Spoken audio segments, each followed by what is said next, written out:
Welcome to the Automated Daily Space News Edition, the podcast created by generative AI. Today is July 24th, 2026, and here's the hook. Astronomers have found a giant planet hiding in one of the most studied star systems in the sky, and they found it by reading the fingerprints of its atmosphere. In today's episode, we'll cover that stealthy new exoplanet, a smarter way to rank rocky worlds for habitability, a web view of a galaxy cluster from 4.4 billion years ago, Mercury's sky motion turning point, and the latest from SpaceX in orbit and on the launch pad.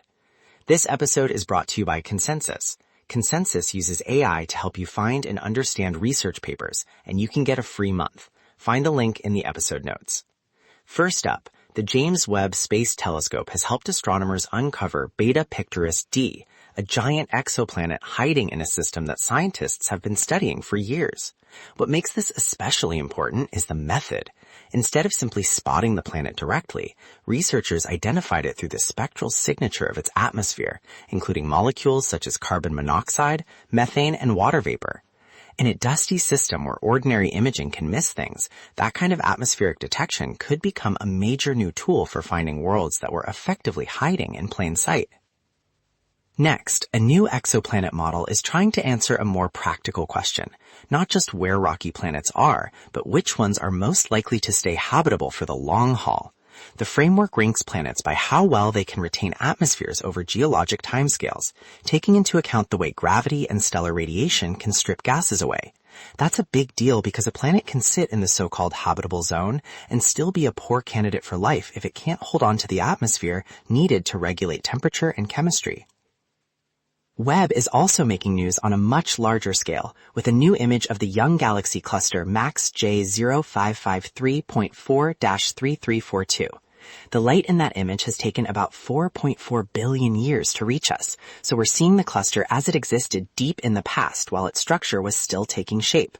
Images like this are more than cosmic eye candy. They help astronomers study how galaxies gather into clusters, how gas behaves in these giant environments, and how the universe built up its large-scale structure over time. Closer to home, Mercury has reached a stationary point in the sky, marking the end of its apparent retrograde motion. That doesn't mean the planet actually reversed course around the sun. It's an effect created by the changing geometry between Mercury, Earth, and the background stars. For skywatchers, Mercury is a challenging pre-dawn target in Gemini, low in the eastern sky and only thinly illuminated. But events like this are a great chance to connect the idea of orbital mechanics with something you can actually try to observe yourself. Finally, on the spaceflight side, SpaceX launched a robotic servicing spacecraft toward geosynchronous orbit on July 23rd, starting what has been described as a decade-long mission. The broader significance is clear.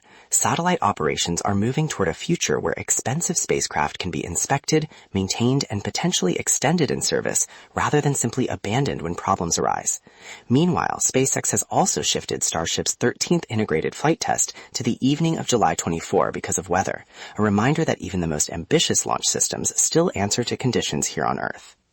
Thanks to our sponsor, Prezi. Prezi helps you create stunning AI-powered presentations in minutes. Find the link in the episode notes. That's your space news snapshot for today.